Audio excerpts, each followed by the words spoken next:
Good morning, everyone. So this is ELS 270, Creative Writing 2, which implies that we did the first part of the course last semester, and this is the second part of the course.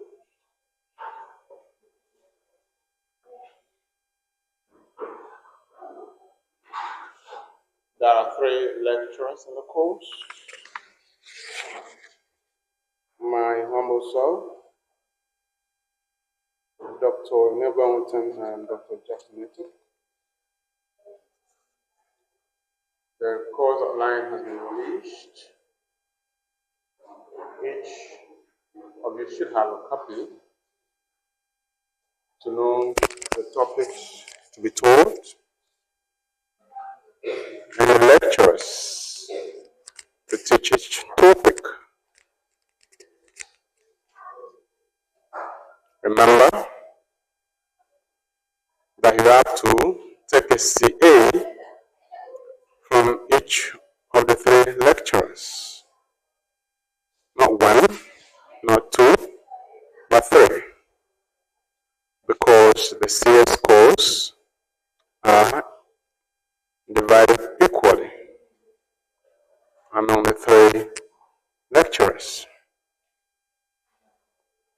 Meaning that you will do yourself a disservice if you do not take the 3 CAs, whether in the form of test or assignment.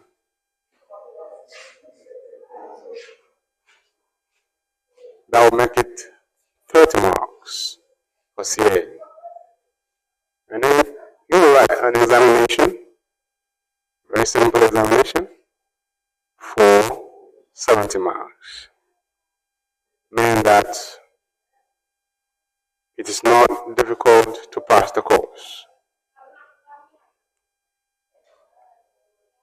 So the advice is you should take it one day at a time, one step at a time, as we proceed on the course and on every other course that you are going to take this semester. And you make sure that you write and pass all your courses at one sitting, so that your days in the university will not be full of extra loads and baggages, and so that you will live a stress-free life as you proceed to final year graduation. Having said that, you need also to bear in mind that class attendance is very important, and that if you must do well in school, you have to try and make it to class each time we have class. Because to stay away from class is to invite trouble on yourself. 1, if you stay away from class, you will not know what was said in class. You will only rely on hearsay. And some of these hearsay reporters are not very good at their jobs, meaning that they may twist the information that was given out in class. And that twist or twisting can equally be found in their notes. So why don't you come to class and copy the original notes from the right source? Okay? That's important. And so having said that, we have to proceed to week 5, where my lectures begin with drama. Remember, the drama is one of the 3 genres of literature, and that it is often written in acts and scenes. There are some creative writers who major in drama, they write mostly drama, or they are best known for drama. And so you could decide to join that league of creative writers who major in drama. That's it, if you find drama interesting enough to major in. And of course, there are creative writers who major in poetry. That means they are well known for their poems. They write mostly poetry and are well known for their poems. And so you could decide to be a poet. Okay? And there are also other creative writers who write prose and are well known for their prose writings. And so you could decide that you want to be a prose writer. Okay? And of course, there are those creative writers who are capable of straddling the three genres, or even two. Okay? They can do drama, they can do poetry, they can do prose. You can want to be that as well. There's no crime in that. Okay? In fact, I encourage you to write across the genres. So, meaning that you don't need to only pay attention to drama, you also need to pay attention to poetry. You also need to pay attention to prose as a creative writer, because at the end of the day, you don't know which one you will find your elements in. That's quite important. Alright. So, in order for you to write drama very well, you need to know what drama is all about. You need to know its elements. You need to know its features. You need to know its characteristics. And that's why it's important for us to take time and look at these characteristics of drama, these elements of drama, these types of drama all over again, so that you might decide, of course, when you want to write drama as a creative writer, you might want to decide what you want to write on. What type of drama you want to write. Okay? And what elements to infuse in them. Because if you don't know the elements in the first place, then you will not be able to infuse them into the drama and make it drama, because it's the elements that make it drama. And if you don't know the types, you will not even know which type of drama you're going to write. So that is important. That first of all, before we go into these issues of subject matter adaptation, practical steps in writing the first draft, it's quite important for you to have the basic stuffs about drama. So we begin with the definition of drama. So drama is conventionally defined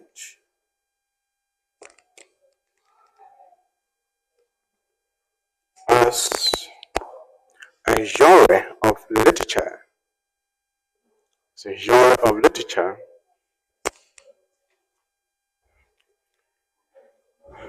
written in acts and scenes. They're written in acts and scenes. And infused with action, dialogue and conflict. Drama is written in acts and scenes and infused with action, dialogue, and what? Conflict. This means that there's no way you can write drama without taking into consideration these elements.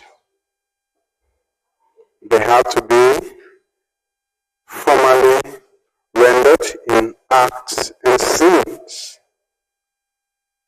There has to be action. There has to be dialogue. And there has to be what? Conflict.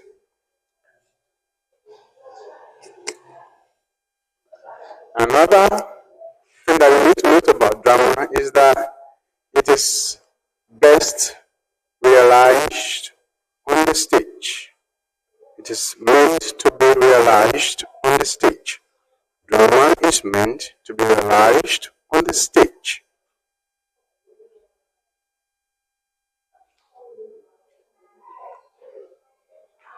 Of course, we have what we call closet drama,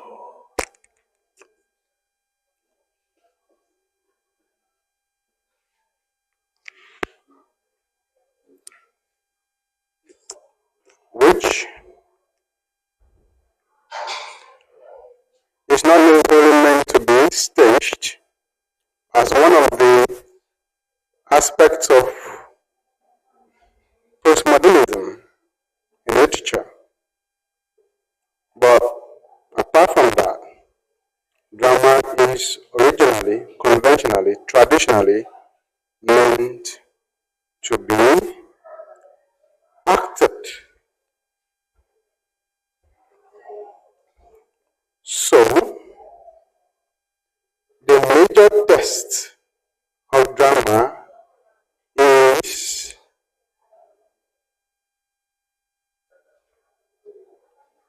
that it has to be what? It has to pass the test of staging. The major test of drama is if it can be realized on a stage. As I've said, we have closet drama, which is a type of drama that is meant to be read rather than acted. Closet drama is meant to be what? Read rather than what? Acted.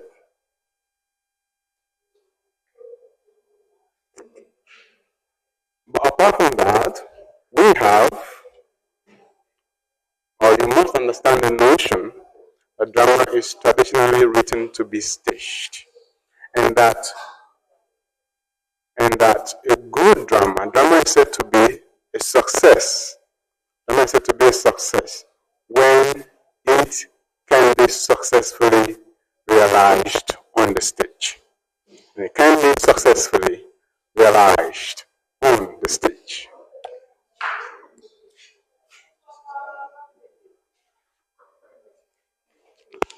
So after you've written your drama, to test its greatness or otherwise, it has to be staged.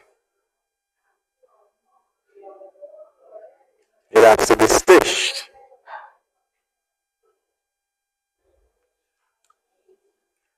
In that audience, among those watching the drama, should be the critics of drama. Should be who?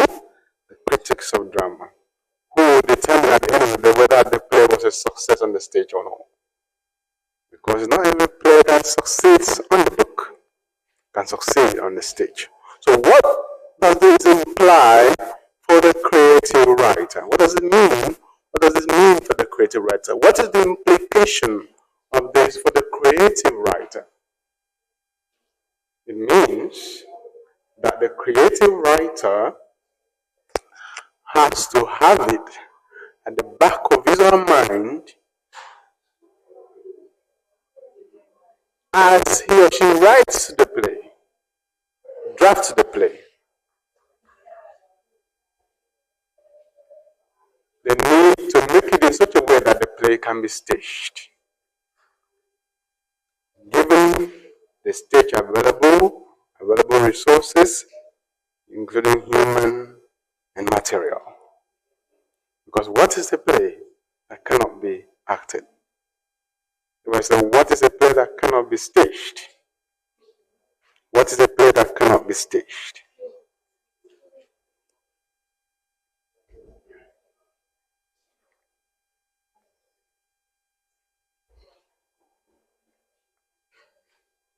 So if you are writing that people are flying in an aeroplane in that drama, you have to find a way of how you make people to fly in an aeroplane on the stage. Okay?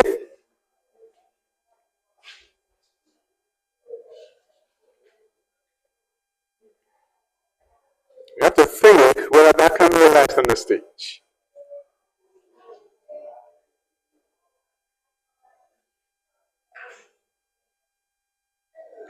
depict witches and wizards flying at night in that drama, there has to be a way. You need to find out where there's a way that you can make these witches and wizards to fly around on the stage. That's what we're talking about.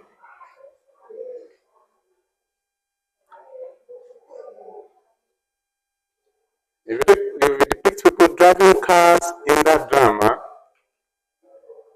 they drive cars around in that drama, there has to be a way for you to realize on the stage. Otherwise, you have to be creative. This is creative writing. You must think of another way,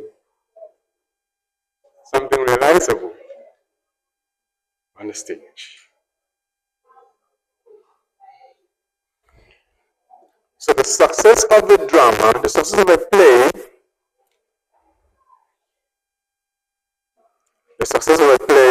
is determined by its success on the stage. Write it down, because I will ask you. Oh, not me, because I don't ask difficult questions. They will ask you. Right? They'll ask you.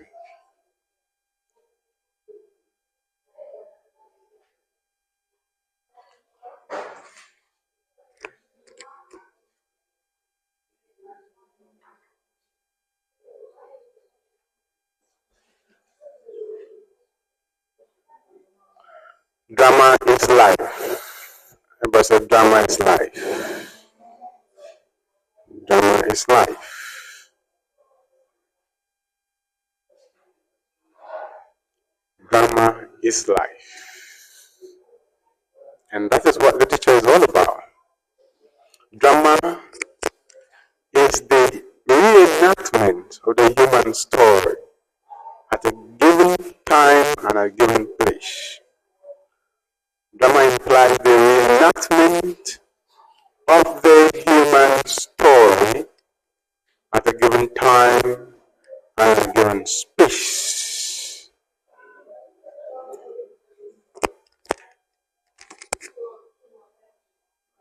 And remember that every reenactment of the human story has a literary texture. Every reenactment of the human story has a literary texture. That is what separates literature from life, the fact that it is reenacted, it is represented.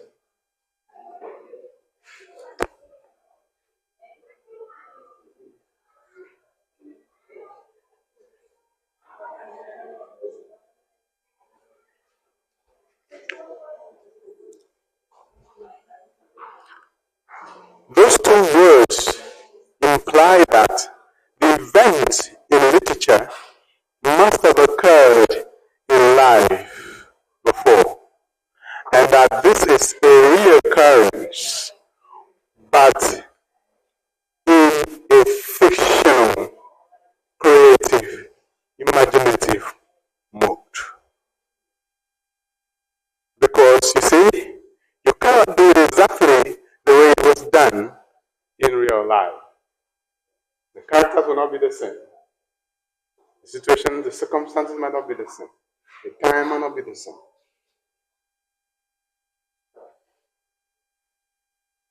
Even the story, some parts of the stories might change, but it's the same thing in a different mode. That's what makes it literature.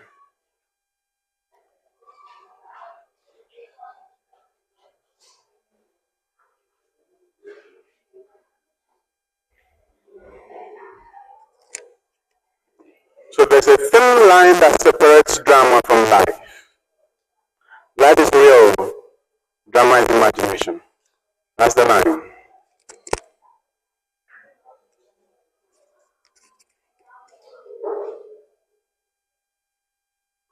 Meaning that when people die in life, they really die. But when they die in drama, they don't really die. Right? That's just the difference. That's why sometimes we wish that life were a movie. Okay? Where we'll be forever young.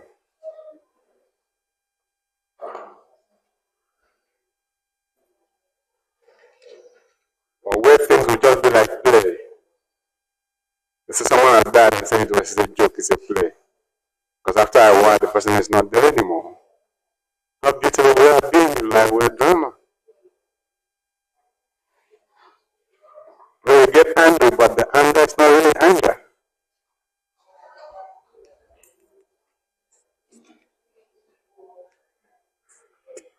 So if drama is live, then the stage is a miniaturized version of the earth, of the world. If life is drama, then the stage is what? Miniaturized version of the earth, of the world.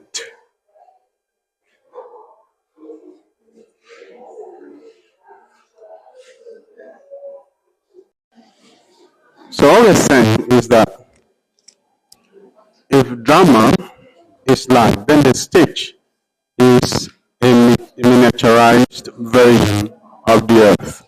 That means a microcosm of the world, a smaller version of the world. So miniaturize is to make small, to make little, to make it small or little, right? To make it small or to make it little. So the stage is a microcosm of the world. That means a smaller version of the world, a tiny version of the whole earth. That is how theater audience sees this, or is supposed to see the stage. And that is found in the words of William Shakespeare. The world is a stage, and all men and women merely players. Oh my God. The world is a stage, and all men and women, what? Merely players. The world is a stage, and all men and women merely players. They have their entrance and their exits. So what that means in essence is that everyone is an actor here on the earth. They come, they play their parts, then they depart.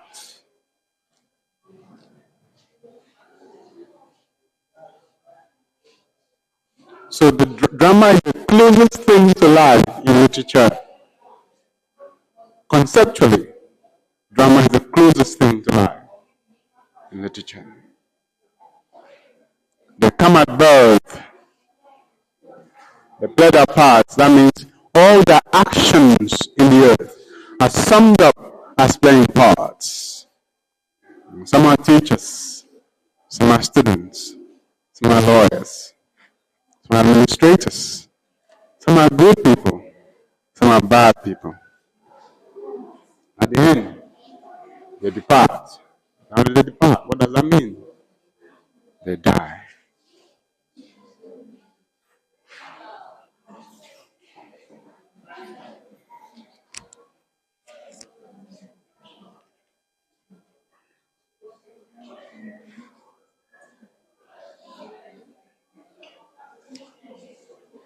So in drama, what we call suspension of disbelief.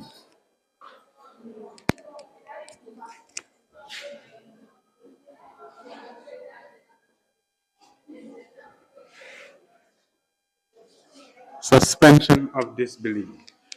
It's a concept in drama used to describe the experience of theater goers. Suspension of disbelief is a concept in drama used to describe the experience of theater goers. At the point where they cease to believe that the actions going on the stage are mere dramatic dramatic actions.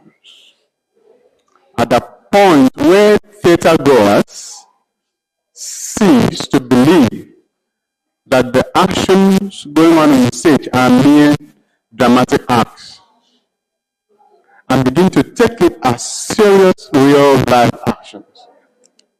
That's suspension of disbelief. And remember that as a creative writer, you need to write in such a way that at a given point in the text, the reader has to suspend disbelief. Otherwise, you have not been able to engage the reader. At a point, the reader has to believe that this is real life, not literature anymore. That's what we're talking about.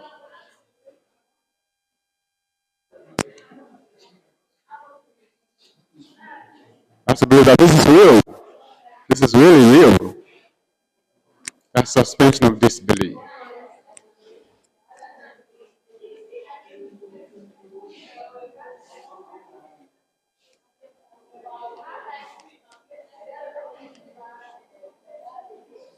So it is suspension of disbelief that makes theater goers to experience shifts of emotions. Makes theater goers to experience what? Shifts of emotions.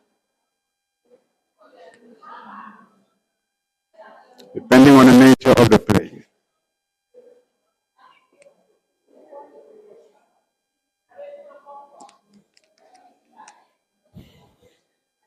They could laugh, they could cry. So it should be noted that theater goers are the audience, those who watch the play, those who go to the theater to see the play. And the theater goers. It's as simple as that.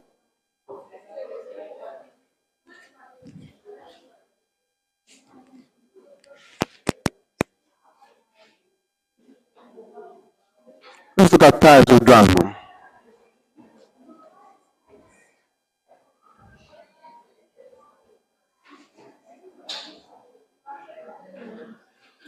Types of drama. So remember that these the key elements we mentioned have to be present in order for us to have drama. One is action. Action, right?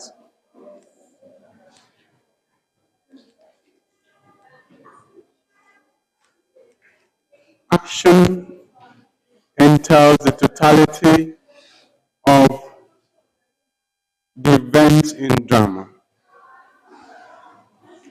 often enacted by human agents.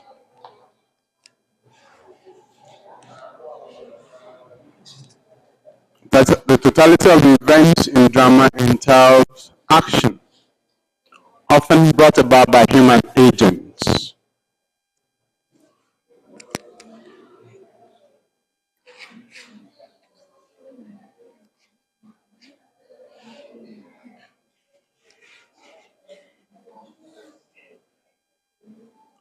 Remember that action is not only when someone punches another person. Even inaction is action in drama. You can write that down. Even inaction is an action in drama.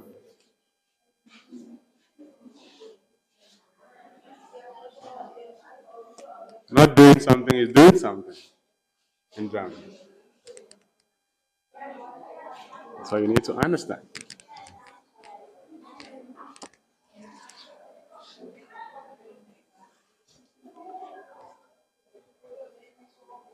Action also implies reaction. Action also implies reaction. So, inaction and reaction are aspects of action. You get?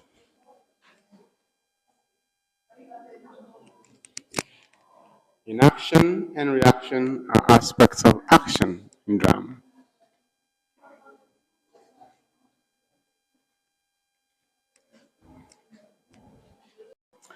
Then you have dialogue.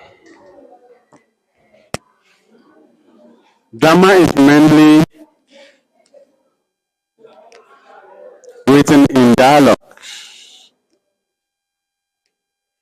Drama is mainly written in dialogue.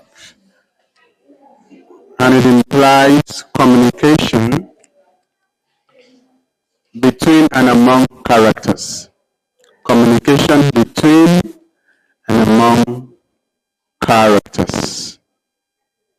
Communication between and among characters.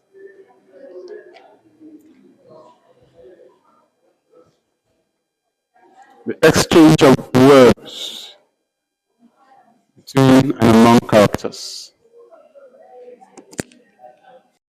Okay, so that's correct. Between two characters are among two or more characters. We have intelligent students in the class. Now, conflict. Conflict. Conflict is the basic style of drama. Conflict is the basic style of drama. Conflict implies opposition. Conflict implies friction, opposition that exists in drama between two persons, between two groups. In fact, sometimes the individual can have conflict with himself or herself, which will make it difficult for them to breathe.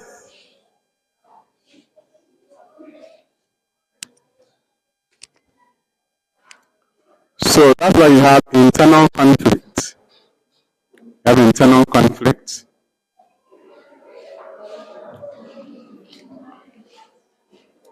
And you have interpersonal conflict. Interpersonal conflict. You have internal conflict, the conflict that an individual has with himself. Interpersonal conflict, the conflict that an individual has with someone else.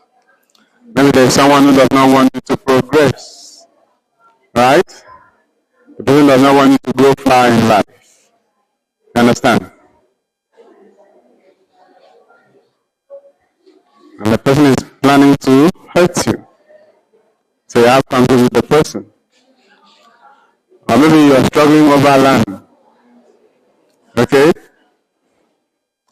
With the person. So that's conflict. So what we understand is that conflict is inevitable, both in life and in drama. Conflict is in what? Inevitable, both in life and in drama.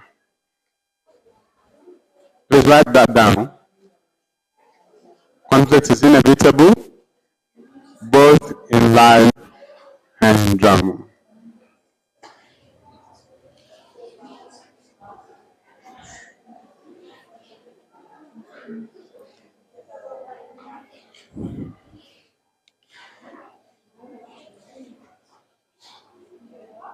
There must be a struggle